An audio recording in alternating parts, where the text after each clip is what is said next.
本日ですね、フルラージのセミナーをさせていただきます。世界一のセラピスト、川上拓人と申します。よろしくお願いいたします。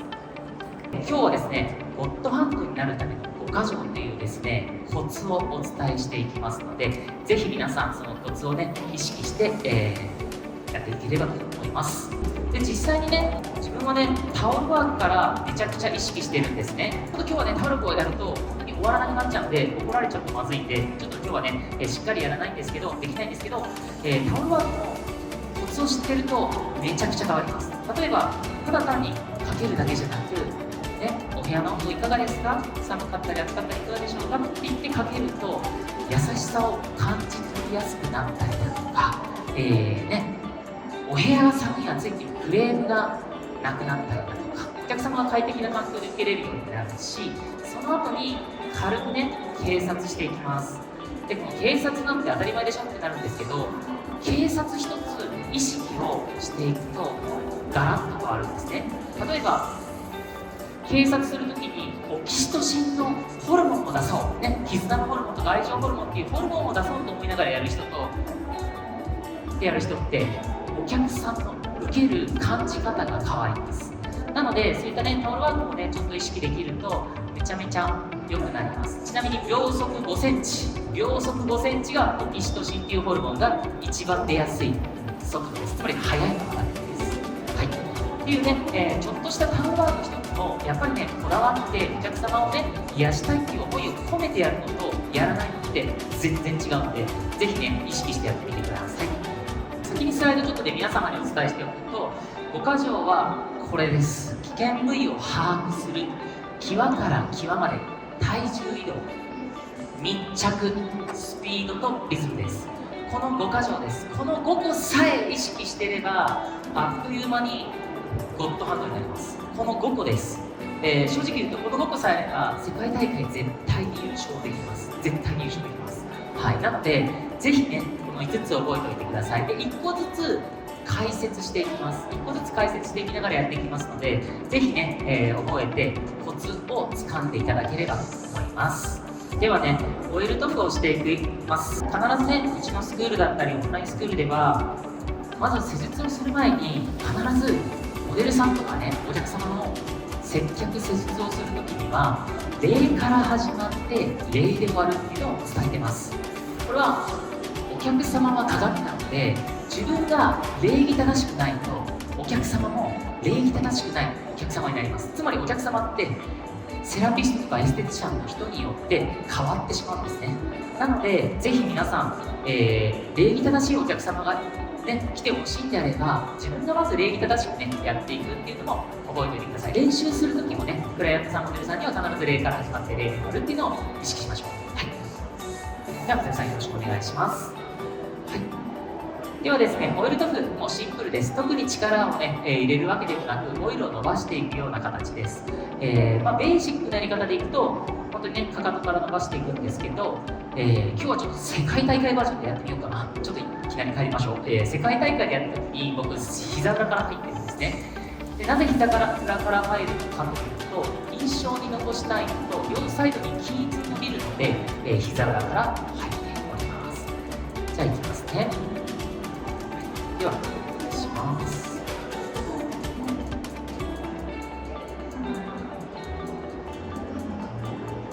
で、こういうふうに両サイドに伸ばしていきます。で、この時に圧を入れるっていうよりは、伸ばすなんて密着は意識してますけど、体もちゃんと動いてるんですけど、圧はほぼ入れてないです。密着を意識してるだけです。で、反対側も伸ばしていきます。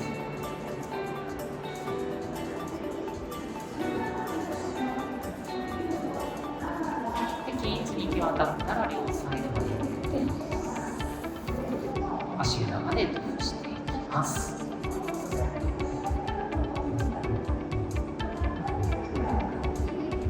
はい。で、なんとなくね、今全体的にオイルが行き渡ったので、まず危険部位を把握するっていう1つ目ですね、説明していきます。これなぜ大事かというと、そんなの分かってるよって思うと思うんですけど、どんなにゴッドハンドでもお客様を怪我させたり、不快な思いさせたり、嫌な思いさせると絶対に痛くなるんですね。なので、何やるにしてもまずはマイナスを防げなんですよ。技術を高める前にまずこれしたら嫌だ、これしたら痛い、これしたら不快っていうのを知っとかないといけないです。はい、なので、簡単なんですけど、最も大事なのが危険部位を把握する。で、今日はね、足やっていくので、危険部位をね、説明していくと、分かりやすいと思います。膝裏ですね。膝裏を垂直圧かけてしまうと、室外骨ね、膝骨がね、圧迫されていたりですよね。なので、膝裏では少しだけ圧を抜いていきます。はい、膝裏ですね。で、これもね、実はね、ただ解けばいいっていうわけじゃなくて、環境によってもちょっと変わります。ご自身のベッドを押してみてください。押すとどれぐらいまでちゃんと沈むかっていうのがあるんですね。この沈みが低反発で結構沈むんであればあんまり動かなくてもいいんですよ。ただ結構薄めのベッドだと膝がすぐに痛くなってしまうので、厚みでも変えてみてください。はい、で、あとはですね、僕は男性セラピストなので、ここデリケートゾーン、これはね、僕、下手したら一発これになってしまうので、ここはね、僕の中では超危険部位です。気をつけていきましょう。はい、あとは、今日はね、足裏、特にやるわけではないんですけど、足裏の触り方とか、あとは、オイルの量ですね。多い分にはいいんですけど、ちょっとオイルが少ないまま施術を始めてしまうと、摩擦が起きてしまって痛かったりするんですね。なので、オイルの量も危険部位、注意するポイントになります。はい。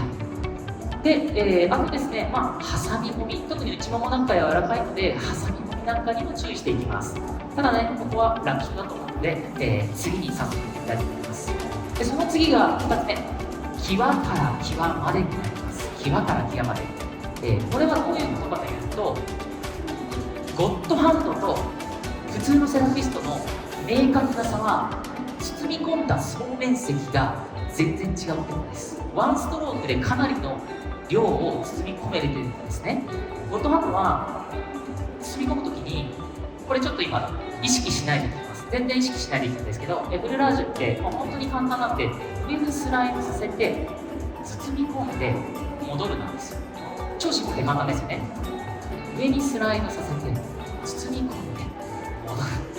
簡単なんですけど、意識をするしないで、ほんとね、1センチで全然変わります。で、それをね、ちょっと体感してもらいたいんですけど、ちょっと皆様の足をね、やってたら終わらなくなってしまうので、アイモデルでね、今度練習するときに体感してみてください。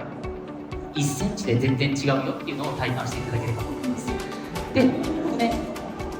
どこを意識すればいいかっていうコツを明確な言葉でお伝えしていきます。これね、注意してほしいのは、例えばですよ、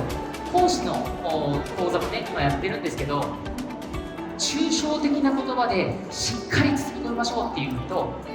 人によってしっかりって違うじゃないですか。例えば、私のしっかりはこれですと。でも私のしっかりはこれですと。つまり、抽象的な言葉で講座をしてしまうと、人によって差ができます。だからこそ、講師は抽象的な言葉じゃなく、より具体的に解像度を上げて伝えなくちゃいけないんですね。なので、それを伝えていくと、まずですね、大天使の奥、腸骨の手前まで必ず包み込んでくださいってなると、誰もが大天使の奥までしっかりと包み込めるようになります。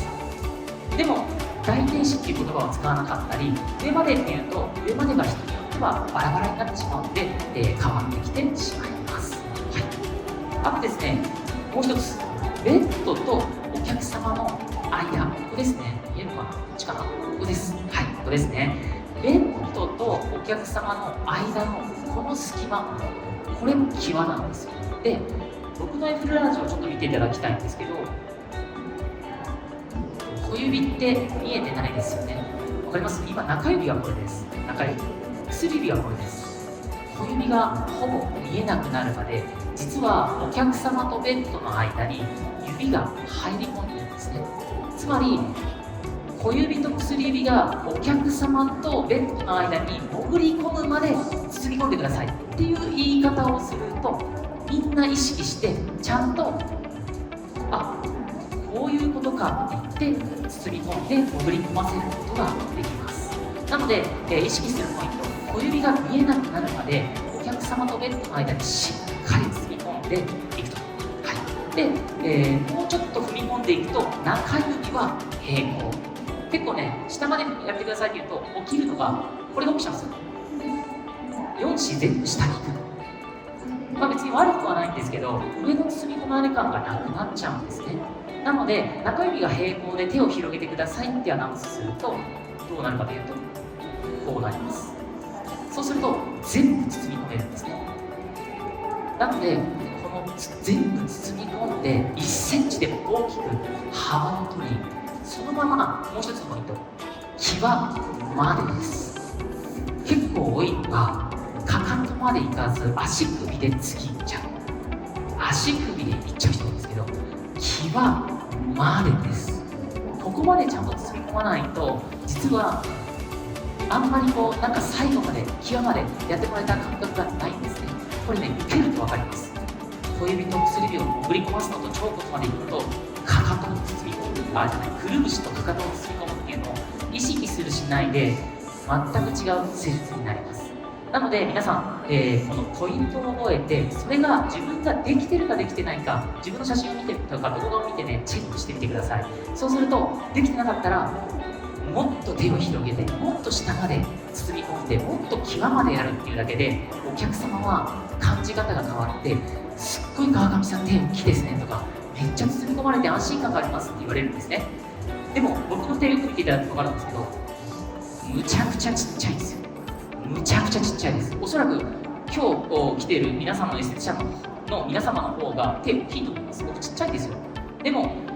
オープン当初ね、男性セラピストの大きな手でって言われたので、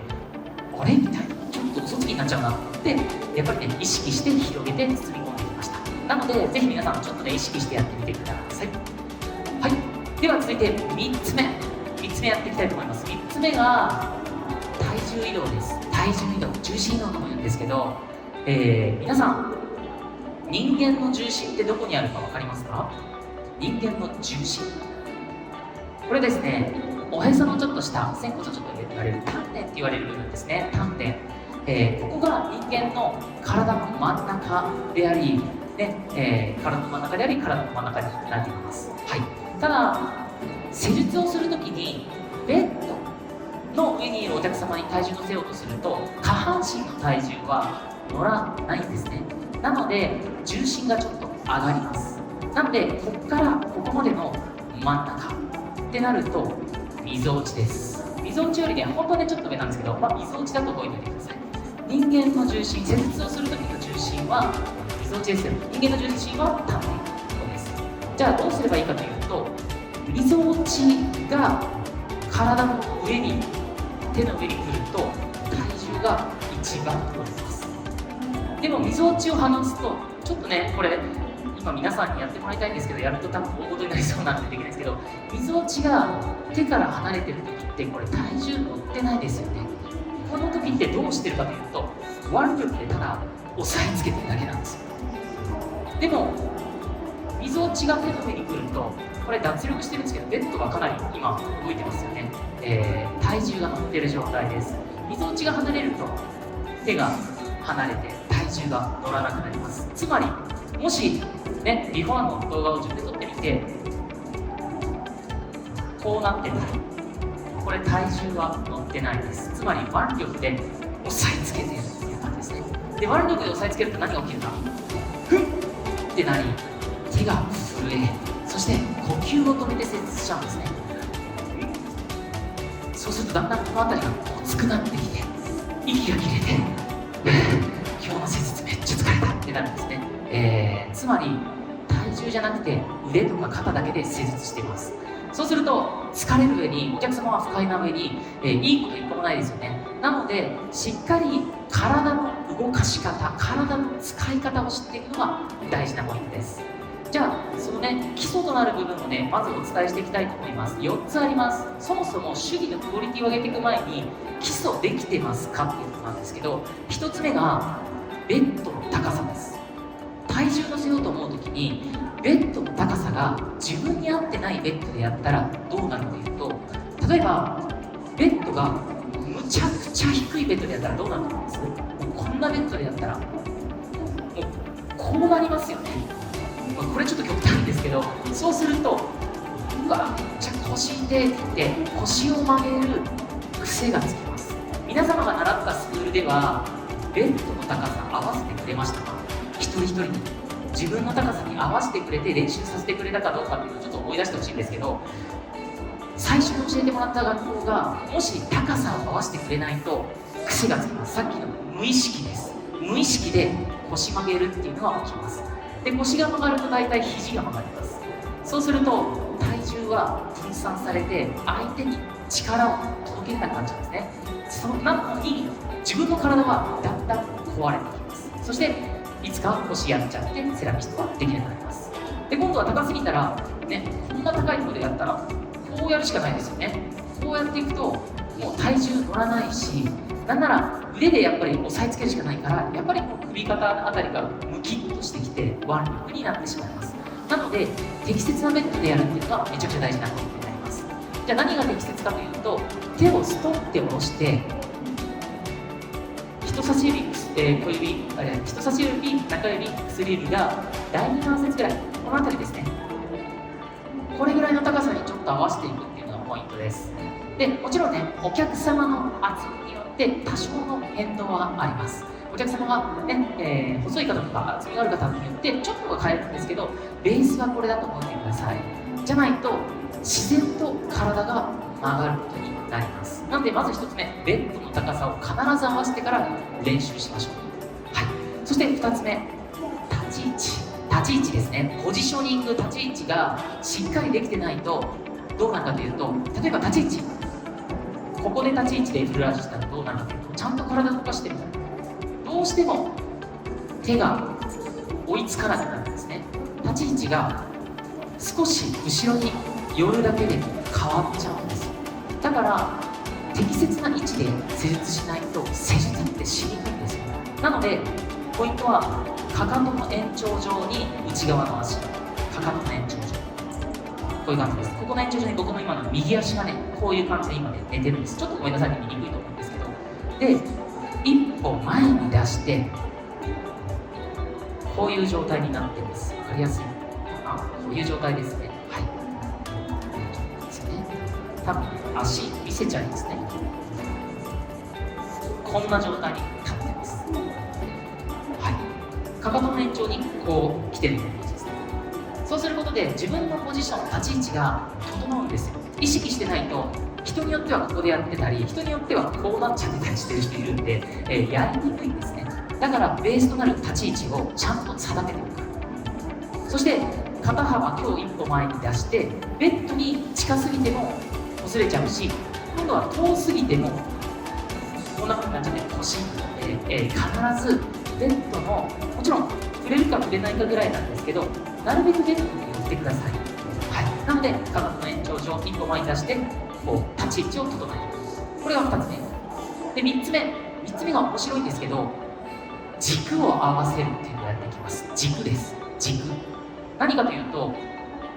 この足の傾きです。この足の傾き、この足の傾きが軸なんですね。ちょっとね、立ってる皆さんやってみると面白いんですけど、この L 字の足を作り、外側に足を開いてフルラージをやってみてください。これやるとね、体感すると分かるんですけど、向いてる方向に体って向かいます。なのでこうなってるともうここから先行けないんですよ。もう体がぶつかっちゃってこっち行こうとして倒れそうになるんですね。この足が自分のストロークの向きなんですよ。ストロークの向き、それをちゃんと意識できてるかできてないかってことは、分かりやすく言うと、お客様の足の傾きと自分の足の傾き、側軸っていうんですけど、僕ねこの間教えてもらって、側軸は人差し指、足の人差し指が自分の側軸になるので、お客様のこの傾きと自分の足の傾きが平行になっているかどうか、これだけで圧の入り方変わります。ちょっとね、皆さんことやるときにあえてこうやってね横でやってみてください。体がこっち行って、体こっち行っちゃうんで圧が入りにくいです。で、軸があった時ってめっちゃ綺麗に体重が乗ります。なので3つ目は軸を合わせるんです。はい。で、そして4つ目は下半身の使い方です。実は施術って手でやってるわけじゃないんですよ。下半身で動かしていくんですね。こういう感じで。なので皆さんの中でフェンシングやったことある人いますか？フェンシング、いないですね。この間福岡で初めて1人目がいたんですよ、フェンシング経験者。こういう感じでフェンシングしますよね。これちょっと皆さんね、もし立ってる方できそうだったらやってみてください。この時に気をつけてほしいのは、膝がちゃんと曲がってるかどうか、ちゃんとね軸ごと移動できてるかどうかっていうのがね大切で、結構やってる人が見てるとこういう人多いです。こういう人、体がこういっちゃってる、足曲がってないから軸ごといけてないんですね。なので膝をちゃんと曲げて、エフルラージをグッと体で動きますね。ちゃんと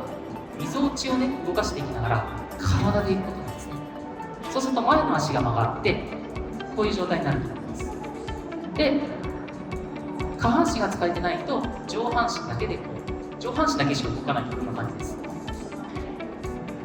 そうすると体重も乗りにくいし肘も曲がってできないので、まずは下半身の動かし方をねちょっとね練習してみてください。こういう下半身の動かし方ってなると、ものすごく体重が乗りやすく、しかも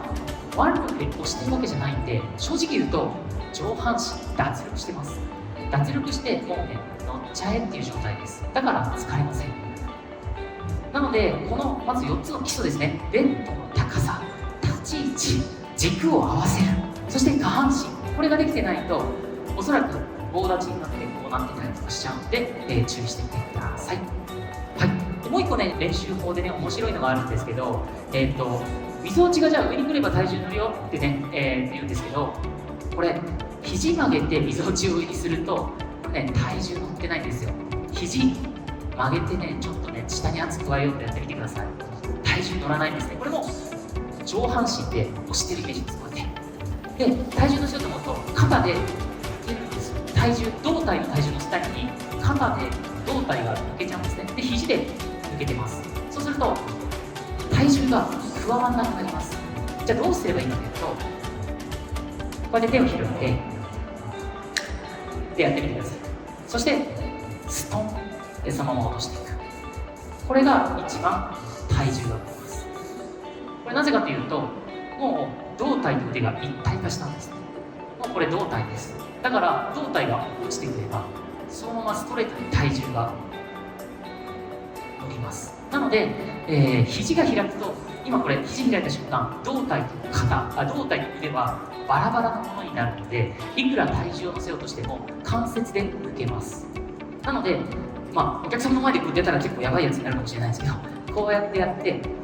体重をね乗せやすい状態を作って、ただね右手に関してはちょっと構造上少し曲がります。ただ今左手見ていただくと分かるんですけど、もう胸に乗ってるんですよね。そうすると胴体としての体重がストレートに加わるので、これをねちょっとねやってみてください。で、ここの訓練の方法で脇開く癖がある人って結構こういう感じで、ね、脇開いちゃう癖があるってなると、体重よりも押してるので脇にタオルかなんかを、タオルでもいいです、なんかね挟んで練習してみてください。外側の手の脇です。ここにタオルを挟んで練習するとどうなるかというと、手元みたいからだいたいこうなるんですよ。でそうすると肘が開いてこうなるのでタオルをします。なので練習してる時に脇にタオルを挟んでやると脇が開きにくくなります。なので、脇をね開かないように、外側はある程度大丈夫です。クッションが必要なので、こっちは大丈夫ですけど、こっち側です。外側の手の脇ですね、脇が開かないように。なのでもしねビフォーアフターで動画撮れてる人はチェックしてみてください。脇が開いてないか。あとは姿勢ですね。やっぱり丹田からみぞおちまでをしっかり起こしていってまっすぐしていないと体が疲れちゃうんですね。あとはかっこ悪いですよね、こうやってやる。だから胸を張って視線をねある程度ちょっと上げて体も使って施術をしていく。そうすると姿勢が今こうじゃないから、こうなってくると頭とか向いて腰に全部負担がくるんですけど、上半身を起こした方が体重が脇でちゃんとねロックされてるので乗ります。はい、こういう体重移動、体の使い方を知ってるか知らないかでセラピスト人生、エステティシャン人生ってガラッと変わります。体を痛めてお客様にしかも力が弱いって言われるのか、脱力して、なんならもう無意識でね、相手に体重がぐっと加わりながら楽に施術できるのかで全く変わるので、ちょっとねこの体重移動大事なキーポイントなので覚えておいてください。で続いて、密着ですね。密着、人間って意識してないと、これこのねちょっとよく見ていただければ分かるんですけど、指がね浮くんですよ。まあね、足ってこうくるってなってるから、意識してないと人間ってね指が浮いちゃうんですね。でこの意識してないと、指先まで意識してないと、そのまま滑ってってターンするときもこう指がちょっと浮いちゃうんですね。そうするとぼんやりとしたトリートメントになります。つまり、ね、どういうかとかでいうと、ちょっとだけもうねクッと密着させていきます。指先まで魂を込めて、手のひらと指先のもう末端まで1ミリも空気を通さないようにピターッと密着させます。でそれを常に意識しておいて、ターンするときにやっぱりこの分かります？この影みたいなやつ、パラパラパラパラっていう影がありますよね。これが密着できてる証拠です。密着してないとどうなるかというと、影あんまり起きないですね。今指が浮いちゃってるんであえて浮かしてますけど、そうするとイメージ的に言うとぼんやりとしたトリートメントになります。ちょっとねお客さんが施術のイメージがなんかかすれてるイメージ、この辺が回転でこの辺が回転したところでお客さんって気持ちよくないんですよ。ちゃんと指先まで、しかもちゃんと末端まで意識をして、圧がここまできれいに圧を感じれるようになると、お客様は施術の印象が変わるんですね。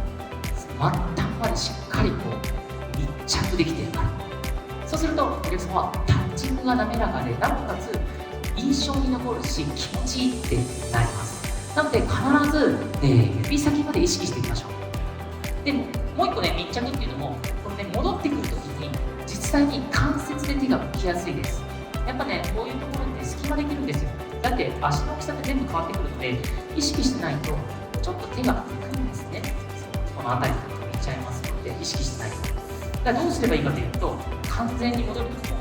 少しだけキュッと密着していくんですね。だから関節で自然と手が相手の体に合わせて動いていくんです。なんかね、たまに戻るときにめっちゃ波打たすみたいな人いると思うんですけど、これはこれで僕はいいと思うんですけど、実際に波打たせるんじゃなく波打つんですね。だって密着してるから足の大きさによって手が波打つんです。これ意識してないです。波打たせようってやるんじゃなく波打つんですよ。ちゃんと密着できてるから。なので必ず密着させてぐわっと、でかかとの先までなるべくもう密着です。グッと密着していく。これだけでガラッと施術の印象が変わってきますので、密着意識してみてください。でね、これねコツがあるんですけど、こうやってね手をパンってやってギュッともう本当にシート作るんですよ。ギュッと。でそのまま指を動かして、どんな角度でも密着して指がついてくるようにやると、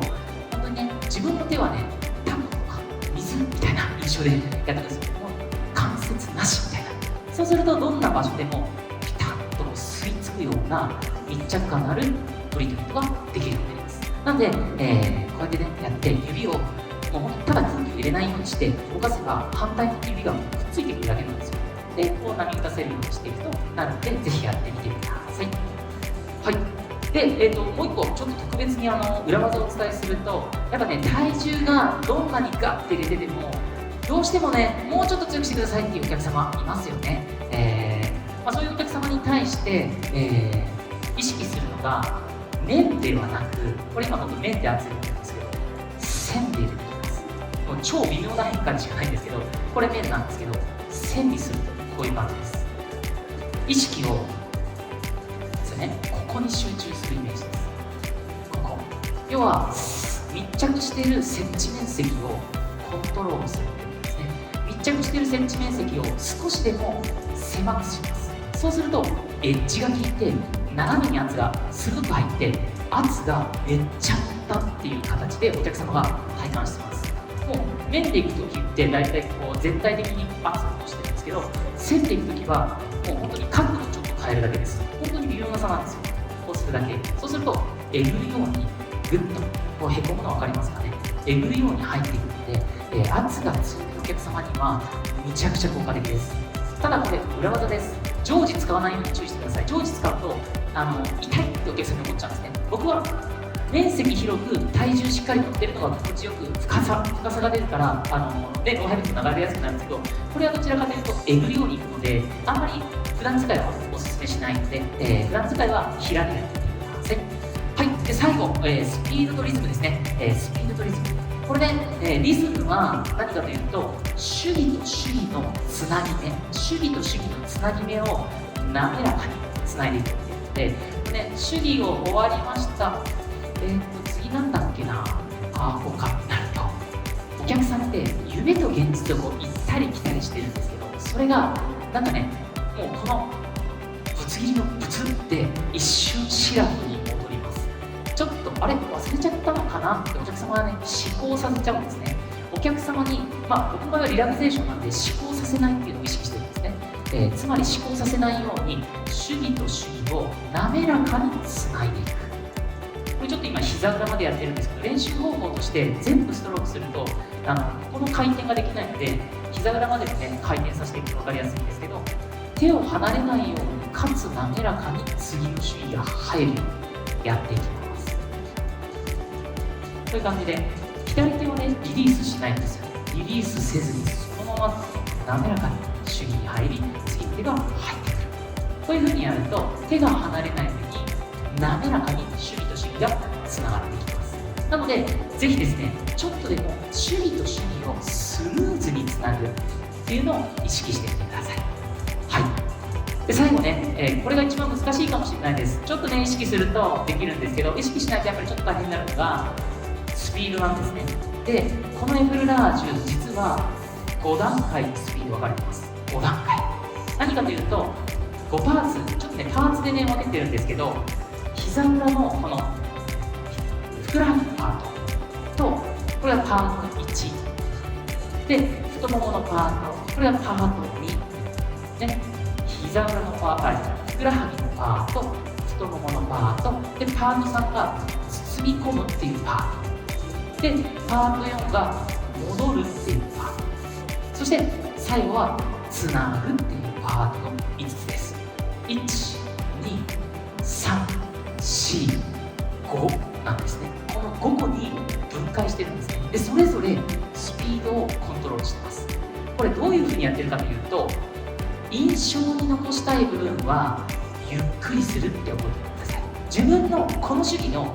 メインディッシュって何なのか、サビって何なのかっていうのをちゃんと把握しておくんですね。この主義ってそもそも目的なんだっけみたいな、そうするとその自分が表現したい部分をゆっくりやると印象にねめっちゃ残るんですよ。なのでぜひ皆さん、やるときにどこの部分に印象を残したいか、どこを強調したいか、その部分をゆっくりやってみてください。例えばエフルラージュでいうと、メインはね上まで行って包み込むっていうのを、包み込むがねメインディッシュになったりします。でふくらはぎが普通の速度だとしたら、太ももでややゆっくりにします。これなぜかというと長さが違うから、同じ速度でいくと印象が残らないんです。だからあえて太ももで少し速度を落とします。そうすると太ももの印象がお客様には入ってくるんですね。なので普通ややゆっくりで、そこからじわっとターンするんですけど、このターンがピャンってならないように注意してください。普通ややゆっくりじわっと包み込んで、戻るときはそんなに印象を残すってパートじゃないので、少しだけ早く取りで、かかとでギューッとまたゆっくりします。このつなぎ手はゆっくりやってください。これはね次の主義のために体勢を整えていくので、しかも余韻を残すってめっちゃ大事なんですね。施術の余韻を残す、その余韻を残すためにじわっとここでやって次の主義に行きます。なのでちょっとビフォーアフターで見ていただくと分かるんですけど、意識しないで同じスピードでやってみますね。意識しないで同じスピードで、なんかもうこんな感じ、別に悪くないですね。意識しないで同じスピード、はい。でも意識してやっていくとどうなるかというと、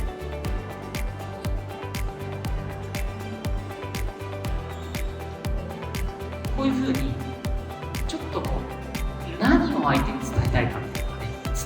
ってくるんですね。なのでこれね、いろんな主義全ての主義に当てはまります。例えばこうやって落とす主義があれば、ね、こうやって落とす主義がありますって言った時に、落とすのがメインです。引くのはメインじゃないですね。なので、落とす時にじわっと落としてこう表現したい部分をゆっくりしていきます。こういうふうにね、実はね、講師のトークとかも実はね、この速度で意識してるんですね。どこが、ね、受講生に印象を残したいか、それをね、意識して、話さないとこんな感じになります。スピードが均一な講師さんってどうなるかというと、では今からマッサージを教えていきます。まずは際から際まではやってみてください。際から際まではめっちゃ大事なんで、こういう薬指が、しっかりと吸い込まれるようにやってみてください。みたいな感じで、スピードが全部均一って何に表現したいのか、何を相手に伝えたいのかが伝わらないんですね。これもマッサージも一緒です。はい、なので自分がお客様に表現したいプリンとか、表現したい趣味のメインディッシュをゆっくりじわっとやってみてください。そうすると相手に伝わる施術ができるようになります。はい、以上がね、このゴッドハンドの5箇条という形になるんですけど、最後ですね、ちょっとプロジェクター使って、やってちょっとね、簡単に最後ね、5箇条のね、ポイントまたさらに復習してやっていきたいと思いますので、ちょっと戻してですね、ちょっと待ってください。皆さんですね、まずですね、この5箇条、必ず無意識でできるようにやっぱやっていってほしいんですね。で、この5箇条ね、コツがありましたよね。明確なポイント。抽象的な言葉ではなく明確に伝えていくと、脇が開いた開いてないとか、体重が乗った乗ってないとかが伝わってきます。なので必ずですね、意識をしていただいて、そしてやっぱりね、成長の4ステップ、やっぱりこのちょっとずつ階段を上がっていかないといけないので、必ず有意識有能になってしんどい階段があるんですけど、その階段を降りないように、降りちゃうとできてないまま腰曲がったままになってしまって、体がね、ぶっ壊れるか、お客様が満足できなくなるので、必ず無意識でこの5箇条ができるようにコツを意識してコツコツと練習してみてください。これがやっぱりゴッドハンドというか、成長するための最速の方法ですね。最速の方法、それ以外に、いきなりガンってうまくなる方法はないです。正しいコツを学び、コツコツコツコツと練習していくことですね。爆発的な反復が必要になります。なので、今日皆さん、ぜひですね、撮った画像とか、そういったのをね、メンションしていただいて、お近くのセラピストさんいるなとか、うちのスクールとかだと卒業生がね、みんなで集まって練習したりとかしてるんですけど、練習会周りの友達とか一緒のコミュニティで開いて、みんなで意識してやってみてください。練習するっていうのがね、やっぱりね、なかなか一人じゃできないし、一人サロンだとできないので、ぜひね、コミュニティっていうのをね、活用したりだとか、自分のお友達とか、今ね、SNS でね、いろいろできると思うので、ぜひ皆さん、どんどん活用していただければと思います。そして今後ね、次のステップ行きたい方、もうね、施術を10年やってきました。次のステージに行きたい方は、これをやってみてください。幻の5段目ということで、無意識でやってたことを意識的に戻すってやつです。これが講師として大事なポイントなんですね。じゃないと、無意識でやってるから説明できないんですよ。こういう感じでぐばっと包み込んでくださいって言っても、抽象的すぎて分かんないって言って、ばらつきが出てきてしまうので、腸骨までとか小指と薬指までとか5箇条みたいな感じで自分のスキルを分解していくっていうのをやります。つまり無意識でせっかくできてたのをもう一度戻していきます。これができれば自分の分身が作れるようになって、全く同じ世界一のトリートメントと同じ技術を持つことができるので、ぜひですね、無意識でできたら、最終的にスタッフさんとか、店長さんとかになったら有意識に戻してみてください。意識するコツを知ってコツコツと反復して無意識で施術ができるようになったら、潜在意識で施術できるようになりますので、ぜひ皆さんこのエフルラージの極意をね、覚えていただいて、ぜひ活用していただければと思います。